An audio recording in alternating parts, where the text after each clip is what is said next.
Hello, my name is Karina and this is my perfume map. Today I wanted to talk about 10 different fragrances that you can wear while watching a scary movie.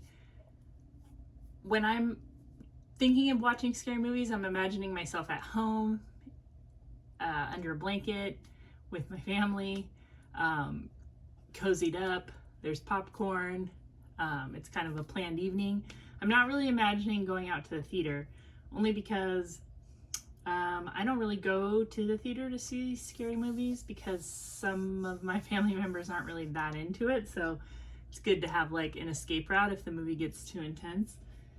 And also, I don't really recommend wearing perfume at the movies. I mean, I wear it, but like I'm very subtle about it, only because, you know, I have like pretty strong opinions on the whole captive audience thing, that I don't want to wear too much perfume in like a closed-in room where people really didn't choose to smell my perfume. But anyway, so this is at home watching a movie.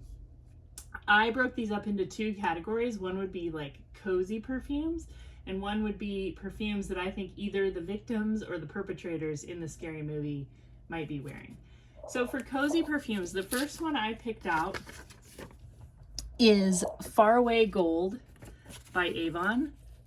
This fragrance came out in 2014, and the perfumer is Calice Becker. It has peach, Freesia, orchid, Indian jasmine, orange blossom, Madagascar vanilla, amber, and sandalwood. This is a really cozy, comforting, non-gourmand vanilla fragrance.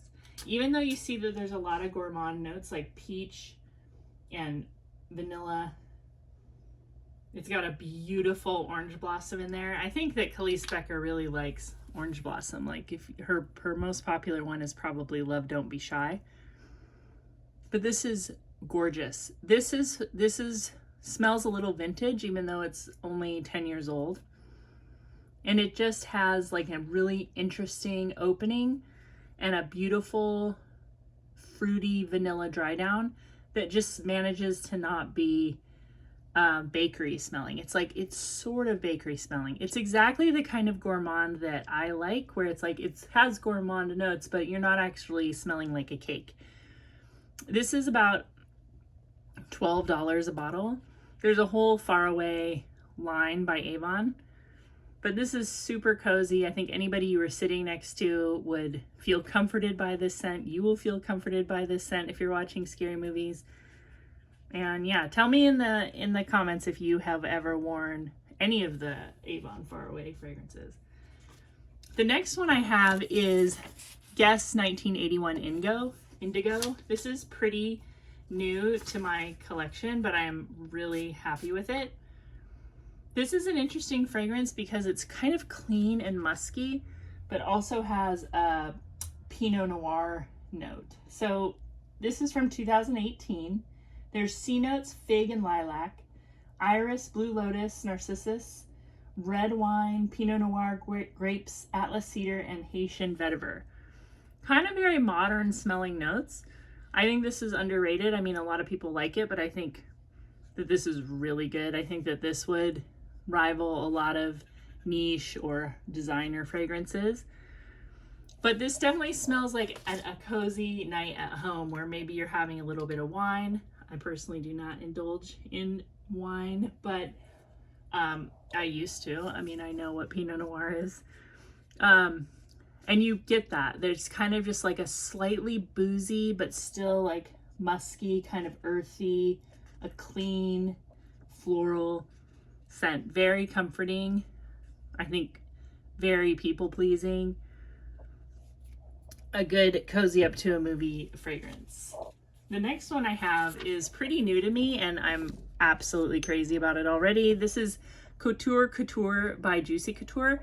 I bought this small bottle. This is only a ½ ounce. I got it at Ross. And this has been on my list for a while, but they had this little bottle, so I thought, you know what, I'll just do that, because even though it's not the best price when you break it down, you know, per ml, it's kind of just almost like a sample, you know? But let me tell you something. This is super good. When you first spray it, the initial spray has some kind of amberwood in it that I'm never that crazy about, but I've learned that that fragrance usually It just kind of like, it fades pretty fast. And what I'm left with is something that really reminds me of Johnson & Johnson's baby shampoo, the one I remember. I don't know what it still smells like, but the one that came in like the yellow bottle was a yellow baby shampoo. I actually used that there was like a thing like in the 80s and 90s where like people were using baby products again, just saying like, these are like so much gentler, like everybody should use them. So I definitely went through like a Johnson's and Johnson's baby shampoo phase, and that yellow shampoo smells really, really good, or did. Like I said, I haven't tried it in a long time, but it reminds me of that mixed with some kind of fabric softener dryer sheet. There's a lot of florals in here. This is from 2009, and it has African orange flower, Mandarin orange, grapefruit, plum, jasmine, honeysuckle, amber, vanilla, and sandalwood. So yeah, think like comforting, like baby shampoo smells, florals. It's kind of light, beautiful dry down, and beautiful like sillage. Like I just notice like when I'm walking around the house, I'll kind of catch a little whiff of this, and I hate the word whiff. I don't know why I said that. And I think it smells really good and really comforting. Perfect for soothing yourself during a scary movie. The next one I have is probably my favorite find of 2024, Musk No. 3 by Bath & Body Works. This is an absolute, almost perfect dupe for L'Eau Papier by Diptyque, made at the same place.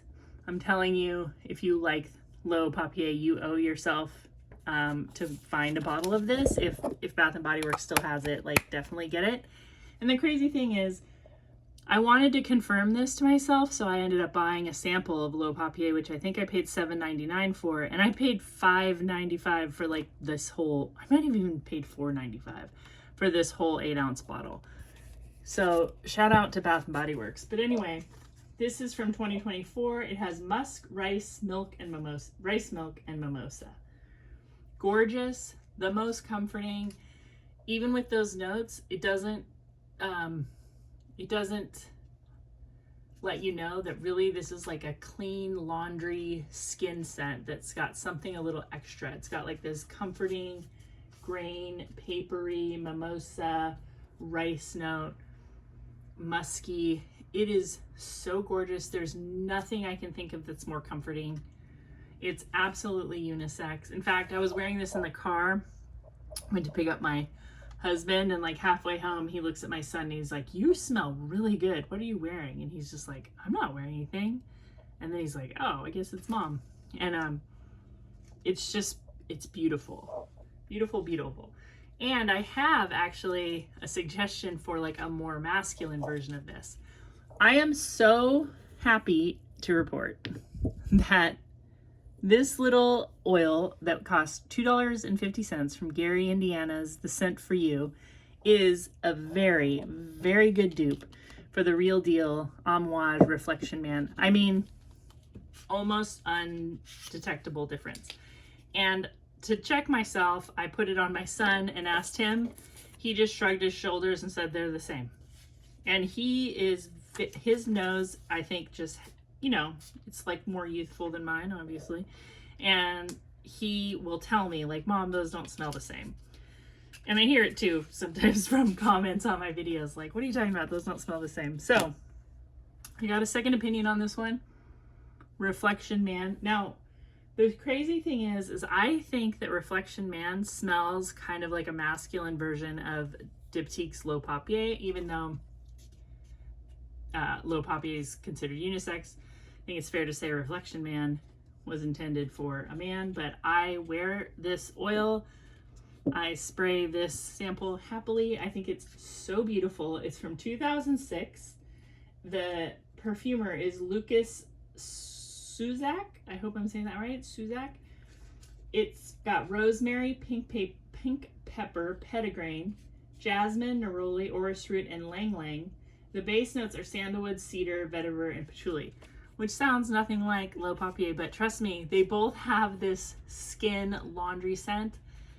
The Reflection Man has kind of it's just somehow a little more masculine. Maybe it's the pepper, maybe it's the rosemary. I also, when I smell these two side by side, the one difference I get is I definitely can pick up Lang Lang in Reflection Man or something that smells like Lang Lang, and I don't get that in this one as much. But I'm telling you, this is so darn close.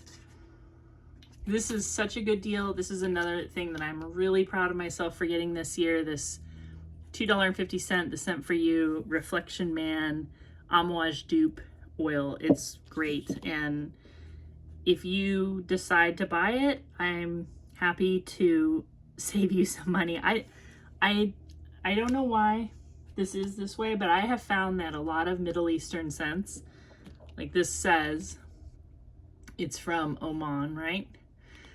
The dupe oils are pretty good, and I think it's because they're coming from the same place. Like, I don't mean the exact same place. I just mean, I think the Middle Eastern perfume companies are doing a lot of dupe oils and stuff like that, and they're really, really good at it. And I don't know, that's all I have to say really about that. So my next, but anyway, of course, like a laundry scent, perfect for cozying up, comforting during a scary movie. Men and women can wear this one, I think, and it's beautiful and comforting. The next perfumes I want to show you are things I picked out that would remind me either of like an archetype of a character in a movie, or like a particular character in a movie, or just like a movie based on like the time in history that the movie came out. So I like psychological thrillers when I'm talking about like horror movies. I'm not so much into like slasher films. In fact, I haven't even seen that many. I've seen like Halloween. I don't even think I've ever seen Friday the 13th, but like I don't watch a lot of those. I like this first movie. I was thinking of Mia Farrow in Rosemary's Baby, which is probably my favorite horror film. It's really creepy. It was directed by Roman Polanski, who's like a completely problematic human in real life, did a lot of very questionable things.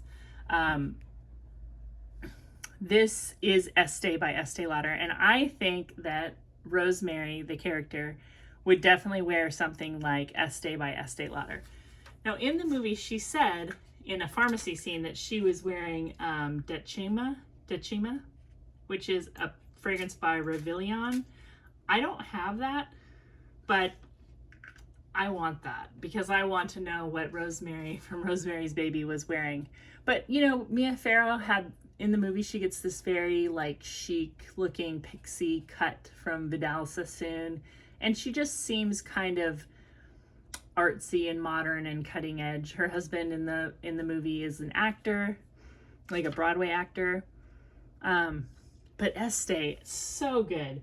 This was created in 1968 by Betty Busey and Bernard Chant.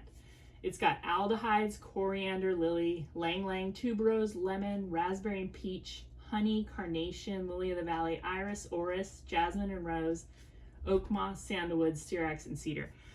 This is like, if I was just to say what I'm smelling, it's like a very sweet honey-like carnation with like a smooth, creamy finish.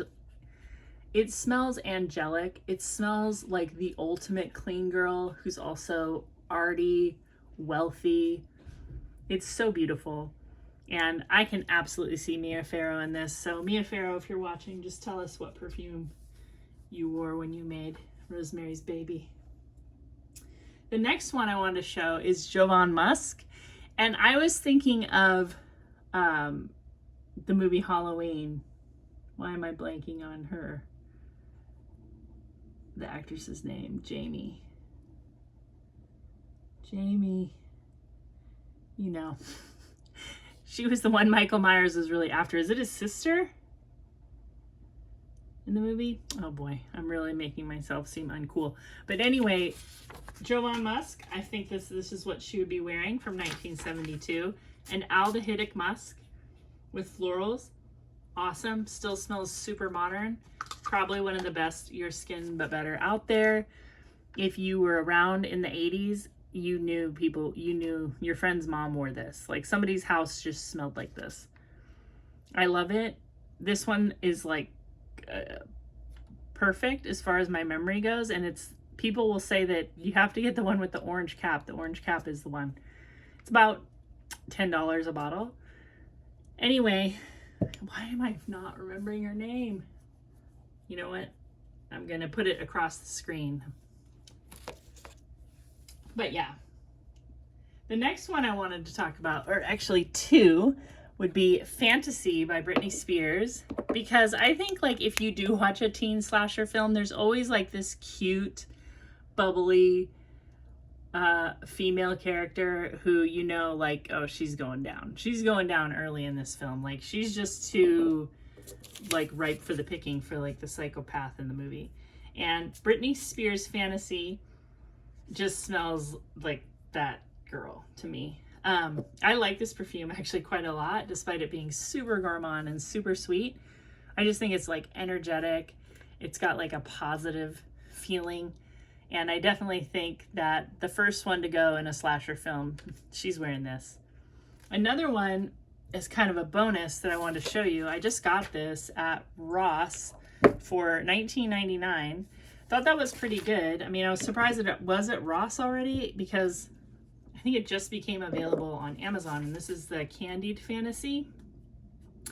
And this one smells like the girl who maybe saved the day.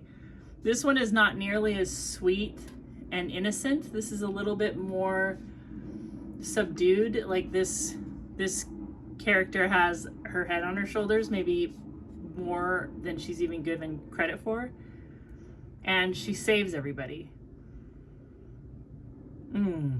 This perfume has like a bubblegum note, but you know what it smells like to me? You'll only know this if you're old.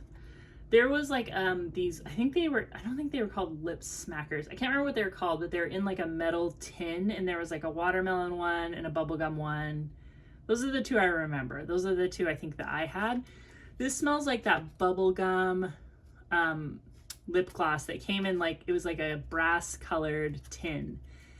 It has kind of a waxy bubblegum smell. It's very powdery. It's really light. It kind of smells like cloud body spray, but like really, really light.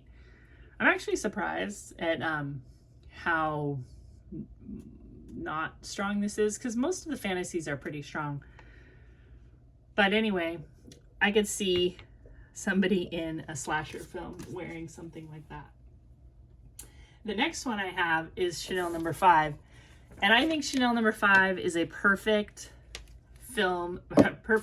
perfume for a kind of like thriller noir film, because this could be, the perpetrator is the crazy old lady who smells like Chanel No. 5, or the hero, or the victim. The victim is an old lady. I'm calling it old lady, and I do not think that Chanel No. 5 is an old lady perfume, but I get what people are saying. This is either a very rich, evil old lady, or it's like a very sweet old lady who is like the first one to go, and they're trying to solve this crime. They're trying to find this psycho that would do something to this sweet old lady whose house smells like white florals, vanilla, something baking in the oven, maybe an old fur. Gorgeous perfume. Could smell like a horror movie to some. Not to me necessarily, just saying, but it's got like that horror film vibe.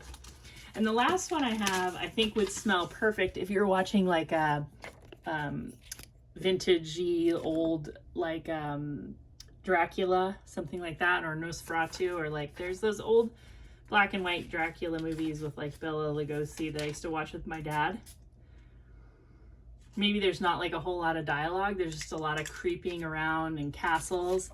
This Tea Rose perfume to me smells very gothic. It's got that smell of roses outside, the whole bush, a little bit of soil, and a fresh air. It's a gorgeous perfume from 1977. And I think if you're going to watch Dracula or something like that, Tea Rose is perfect. It's very enchanting, kind of old. And that's, I think, what Dracula is all about.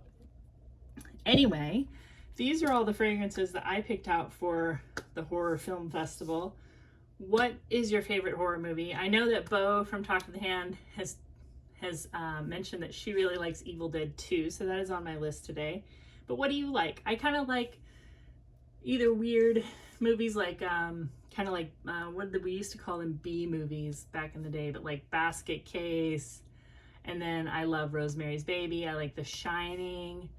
I do like Halloween, like just the original Halloween with Michael Myers and the actresses whose name is like left my body. What else? I don't know. Tell me what your favorite scary movie is. Tell me what perfume you're gonna wear while wearing it. And thank you for watching. Thank you for subscribing to my channel. I did hit that milestone of 1,000 subscribers. Like, that's pretty cool. I will constantly try to make my videos better. And I hope you're having a great day. Bye. Subscribe.